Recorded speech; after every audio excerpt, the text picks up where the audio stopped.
Olá, continuando aqui na nossa jornada de aprendizado de recursão, né? Nossa metodologia é recursão primeiro, então comandos da linguagem C só serão vistos no final do curso. Então vamos lá. Até agora nós demos dois exemplos de recursão, que foi a função fatorial e a função soma, né? Veja que nas duas soluções a gente tem uma estrutura básica da função recursiva.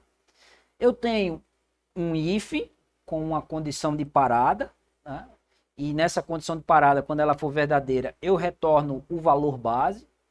E eu tenho, né, o else, que eu posso fazer algo antes ou depois da chamada da função recursiva.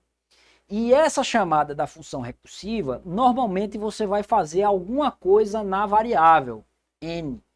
Ou somar 1, ou subtrair, ou multiplicar, ou dividir, ou calcular um resto. Alguma coisa que você quebre o problema numa parte menor, né? Porque a ideia da função da recursão é você pegar um problema grande e ir diminuindo ele gradativamente até você chegar num caso base, né, que é o passo base, tá? A gente viu, né, essa estrutura, né, de if else. Eu acho que é uma estrutura mais fácil para você organizar o pensamento, mas esse else, né, é desnecessário porque você tem um retorno ali dentro da condição de parada. Então, numa forma talvez mais elegante, digamos assim, né, é você tirar o else e colocar tudo do passo recursivo, né, logo após o if. Então vamos sair um pouco da matemática, tá? Vamos pegar um problema, né, que é imprimir de 1 até um número n dado pelo usuário. Eu gosto muito de começar a resolver a função recursiva pensando sempre no caso base. Qual é o caso base nesse caso aqui, nesse problema, né?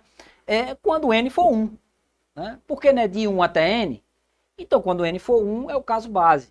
Então, eu imprimo o meu primeiro if ali, caso base. Se você quiser, você ignora o passo recursivo, fica só no caso base. E você vai para a sua main e você escreve a chamada da função recursiva e você testa para o caso base. Para o caso base tem que funcionar, certo? Depois que funcionou para o caso base, você vai para o passo recursivo, que é essa segunda parte depois do if da minha função. Então, como é que eu estou fazendo? Eu estou chamando a função crescente recursivamente, modificando o valor de n, passando n menos 1. Então, por exemplo, se o n for 5, o valor do resultado da função vai ser 4, ok? E o que é que eu faço? Eu imprimo o 4, certo? E retorno, né, o valor 5 para alguém imprimir. E esse alguém imprimir esse 5 é justamente a função main, certo? Então, observe o seguinte, eu precisei colocar o printf tanto na função main quanto na função printf. Isso pode ser um indicativo de que minha resolução não foi a das melhores, tá? Mas o importante, o primeiro passo é o seguinte, primeiro faz para resolver, certo? Primeiro resolve o problema, depois você se preocupa com a elegância ou com a forma de escrever.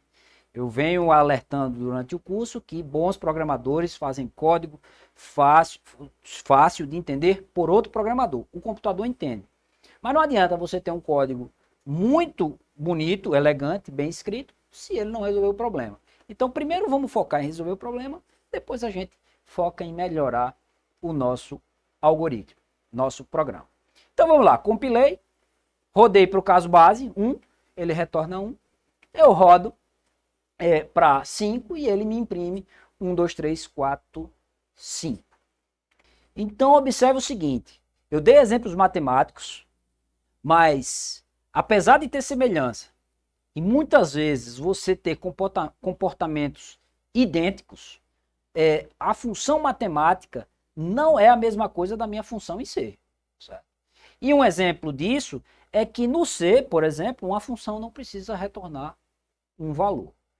E é me valendo dessa informação que eu estou dando para você que eu vou introduzir o tipo void e eu vou melhorar, na minha concepção, a escrita desse algoritmo da função crescente. Vamos lá? Então, vamos seguir.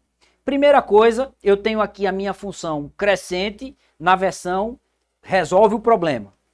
E eu agora vou passar a modificar, ou seja, a refatorar o meu código, mantendo o mesmo comportamento, pelo menos o comportamento observável, introduzindo o retorno void, do tipo void. O que é o void?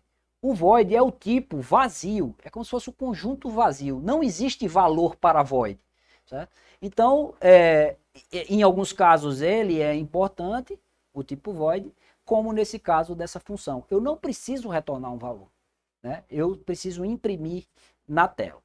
Então, como não tem valor, o return, que era return 1, virou return. Né? Não tem valor, é vazio. A minha chamada da função que atribuiu o retorno da variável a o retorno da função a uma variável chamada res, como não tem retorno, não faz sentido. Então, eu removi a atribuição do retorno. E por fim, né, eu estou estava imprimindo o retorno da função, como não tem retorno da função, eu estou imprimindo a minha variável n. E na linha 28 eu comentei, ou seja, eliminei o retorno de n porque não existe retorno. Reescrevendo tudo, né, eu fico com essa configuração da função crescente, tá? E como na linha 35 não tem nada, ou seja, é uma linha inócua, não faz nada, eu vou reescrever a minha função crescente para ficar de forma mais concisa. E eu basicamente inverto, jogando para dentro do if o caso recursivo. Tá? Então, se n maior do que 1, certo? Eu faço a chamada recursiva e imprimo na tela. E o return, que seria o return vazio, né, é totalmente desnecessário, você não precisa dele para absolutamente nada. Então tá aí a minha versão, digamos assim, refatorada da função crescente e eu vou compilar. Então vamos lá, compilei, vou rodar para 1, o que é que acontece? Nada, não imprimiu nada. Vou rodar de novo e passar o valor 5. E o que é que acontece? Ele imprime 2, 3, 4, 5. O que é que aconteceu? Faltou o caso base. E aí eu digo, olha, como é que eu resolvo isso? Né? Basicamente, incluindo o caso base na linha 5. Era n maior do que 1, eu botei n maior ou igual a 1. Certo? E eu fico com essa versão final do meu programa crescente. E eu digo para você o seguinte, normalmente os problemas de programador ocorrem muito nisso. São os casos de exceção, tipo caso zero, ou maior número, ou as bordas de um intervalo. Normalmente os erros principais quando você vai fazer o algoritmo é você esquece um menor igual, que deveria ser menor, ou vice-versa. Tá? Então fique esperto nisso aí. É importante você testar o seu programa, colocar várias entradas para você acompanhar o comportamento dele e entender, que é o mais importante, porque é que está dando aquele resultado.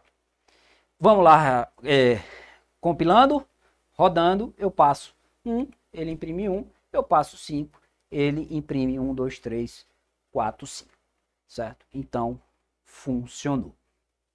No próximo vídeo, a gente vai ver como uma pequena modificação nesse programa, a gente consegue fazer com que ele imprima de maneira decrescente. Espero que estejam gostando. Até já!